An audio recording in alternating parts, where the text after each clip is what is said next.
everyone, welcome back into this channel. So in this video I would like to share what I just found to make your video looks dark, aesthetic, them super easy and simple with the CapCut.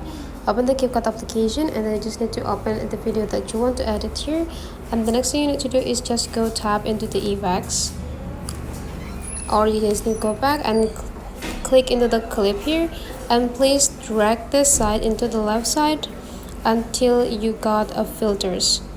And right after you got this filters, just go click the filters here, and then you just need to swipe this filter collection into the left side until you got this humble. Just try to find the humble effects or filter on your CapCut and then just tap it.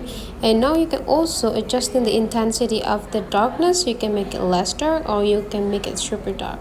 And now you just need to tap into this checklist button, and then this is what we got. So the video is going darker and it looks much more aesthetic after you type some text on it. So that's for today's tutorial, guys. Hopefully you enjoy this, and let's meet again into other tutorial.